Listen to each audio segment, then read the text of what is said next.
Salutare lume, în special lui Marius și lui Antonio, niște colegi de-a mei de șunață care tot vor să mă joc ceva nou. Și în special Antonio, că deja mi-a trimis un mesaj. Și am făcut 3 teste și în fiecare test ceva mergea rău. Și sper că nu stai mai bine.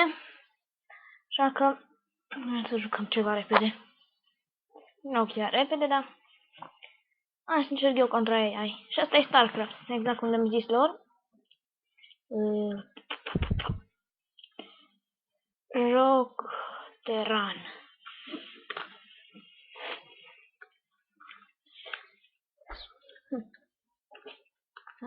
Haide. Parcă mai am un video cu StarCraft. Deci eu Teran contra Protoss. Pare.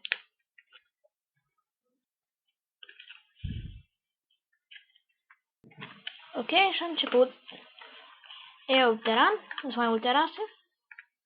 Și o să avem numai un exemplu de Protoss.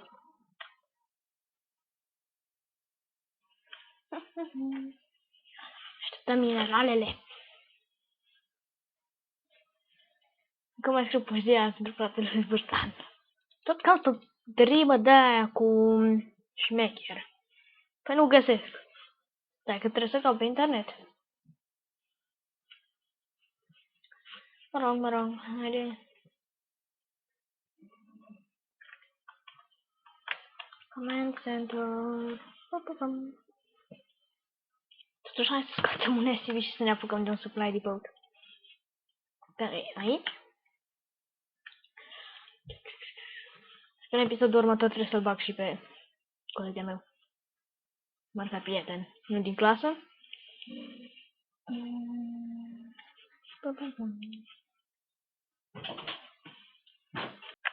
Așa, imediat e gata un supply depot-ul. Un SCV să am 9. Mergem încolo. Barracks. Trebuie să facem gate. Asta nu m-am gândit.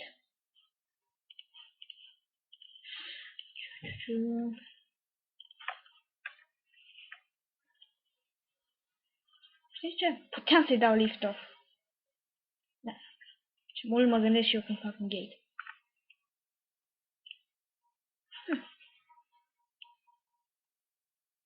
Supun că e ceva pe aici. Dar e sigur?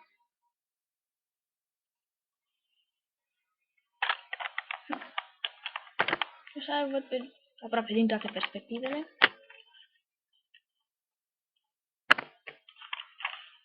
Deși de obicei așa se vede.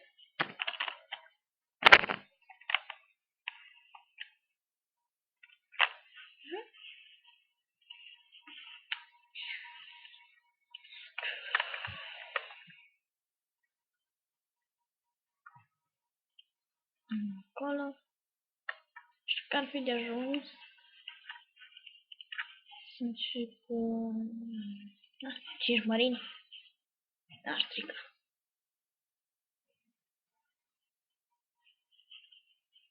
Și un pic mai mulți orcuri.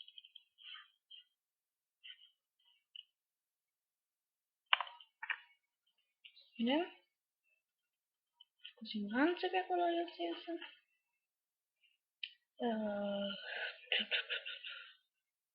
Hai să pun un engineering pe undeva.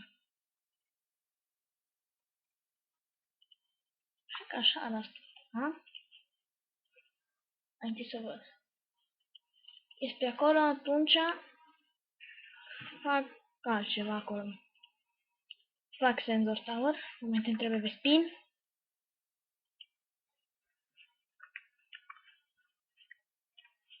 Încă unul. Se fac ăștia.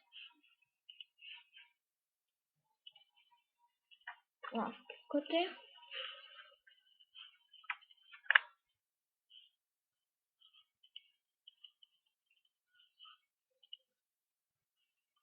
Și atunci mai trebuie să strâng pentru un sensor tower.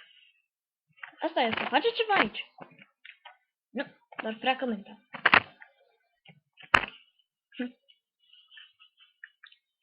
Mă rog.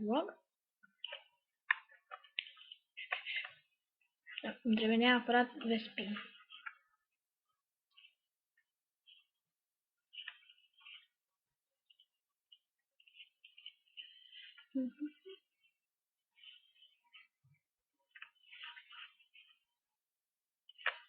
Puțin 50 să mi se strângă.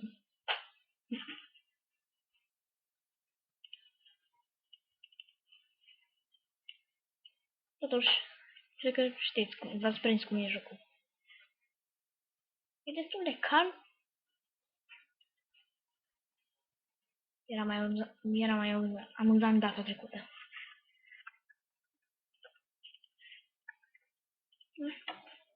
Uite Protosul. Pare că nu ne-a dat prea mare scoutul, dar mă rog.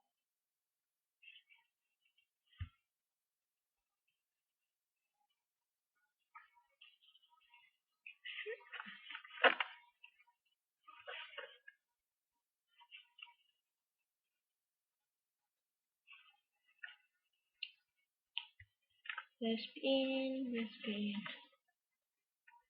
Și că imediat trebuie să-mi dau și un expansion.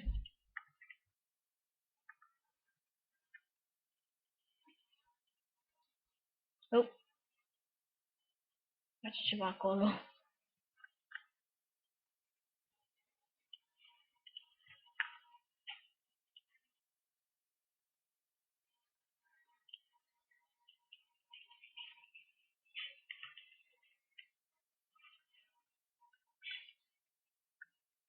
Ok. E un gate destul de sănătos. Deci. Se face factory-ul. Marinei mei sunt aici.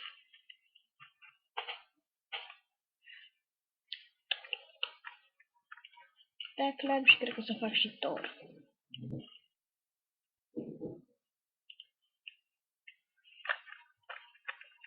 Mai fac un cuvânt de ăsta pentru un expansion.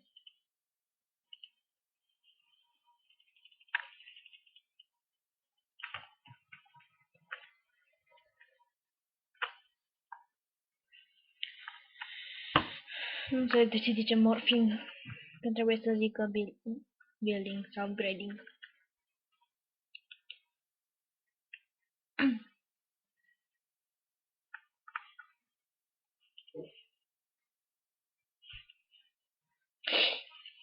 Iar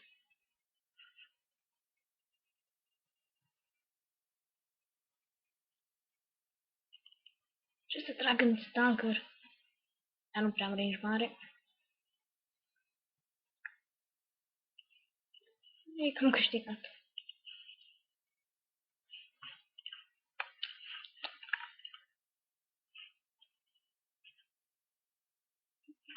Sunt destul de scumpe. Armorii gata. Torii pe drum.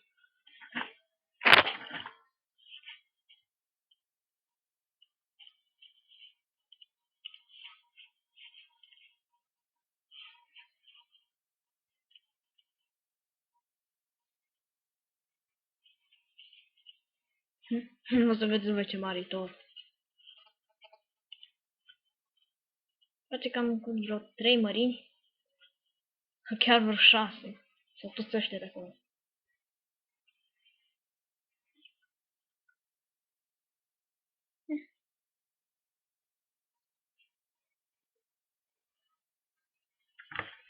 Sfârșit putem da scan. Și n-am avut dreptate. Barwog. Hai, și ăsta e tor.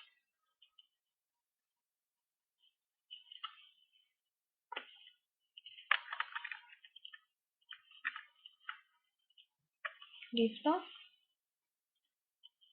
Și land. L-am făcut mai în siguranță.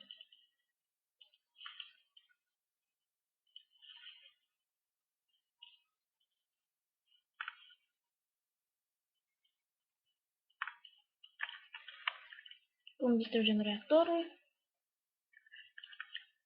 Și băgăm tech-ul.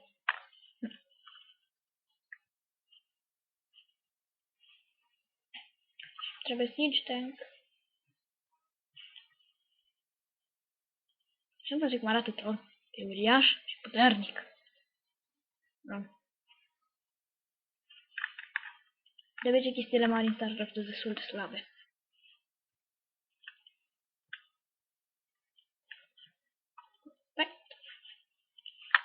Acum să fac maradări.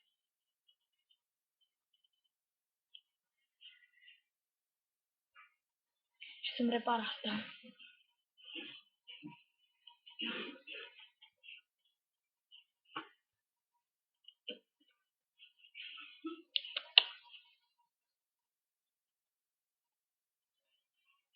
Și maradar. Pe carcasa de la cutie zice că e un walking tank, care înseamnă un tank care umblă.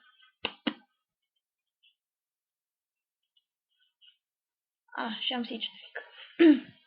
Cum mai am dat research.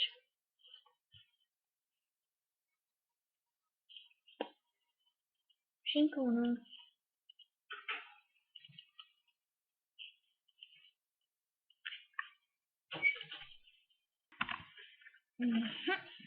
Doar se face. 2 siege tank-uri. Mai îmi trebuie marauder. Poate și niște medivac. Să le pun aici.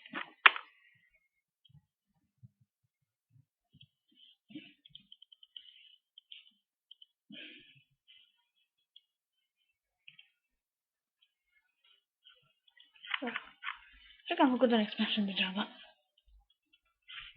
Mă rog, nu e chiar degeaba.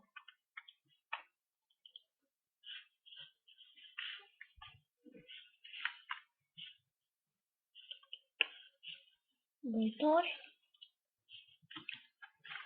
Anche mine merg la atac. Trebuie să-l găsesc.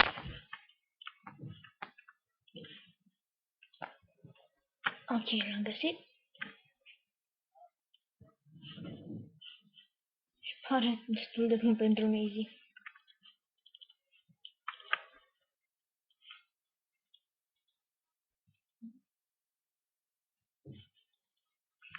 Afira. Cum ai și eu? Cât timp nu am avut imortale safe.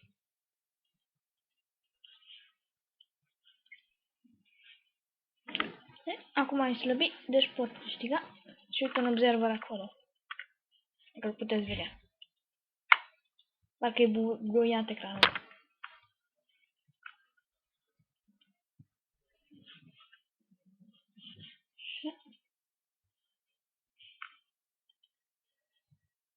Să-l urmăresc.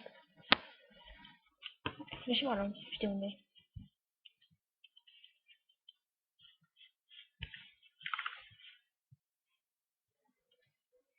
Cer să-i țin pe toți împreună.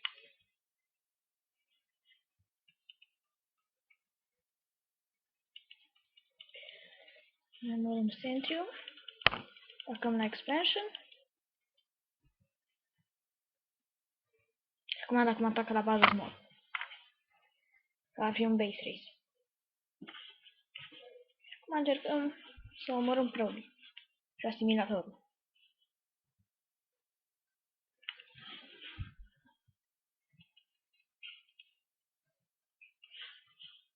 Uite pe aia doi acolo.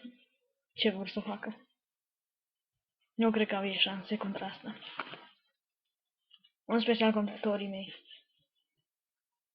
Care sper să încape. Hai, dar nu.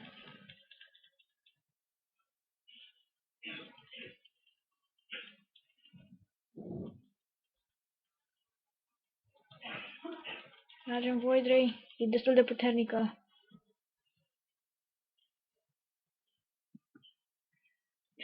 Immortal.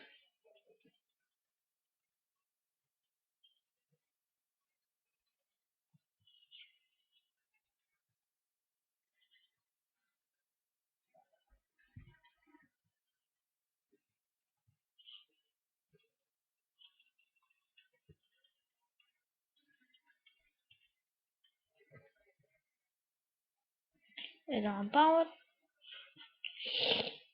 Chiar l-am luat pe ăla. Și abar nu am ce vrea să facă la acolo. Mă rog, degeaba le facem. Nu las eu un probe să iasă. Eram curios ce face. Îl găsesc eu. Scut. Reactor. Oh.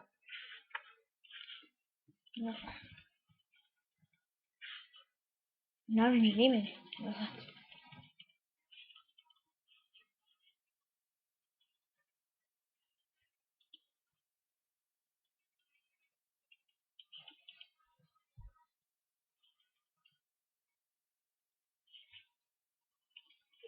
Și nu lăsăm pe niciunul să scape. Cam asta chestia importantă.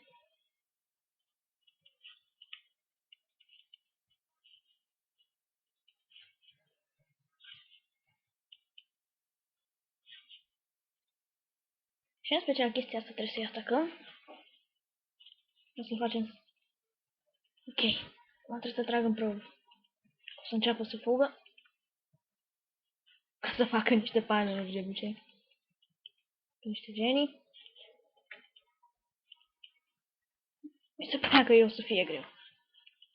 Și să nu cumva să crezi că nu te-am văzut. Prob care se ascunde. Acum cu siguranță e supply block. Degeaba face pe ziarul ăsta. N-are cum să-l apere. Distrugem chestiile și se termină meciul. Devine mai greu, depinde cu ce ai te joci.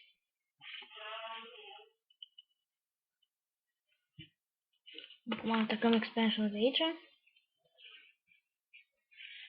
Nu te vom lăsa. Aici e cea mai importantă fază unde să nu lași probii să iasă.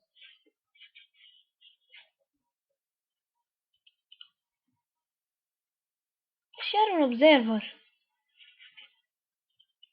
Nu sunt chiar greu de văzut, dar mă rog. Și puțin sunt invizibil. Nu care e nu. Și asta a fost. Că a fost calm și că e cam târziu. De fapt, nu e chiar târziu, nu m-am oprit. Mersi de vizualizare și pa!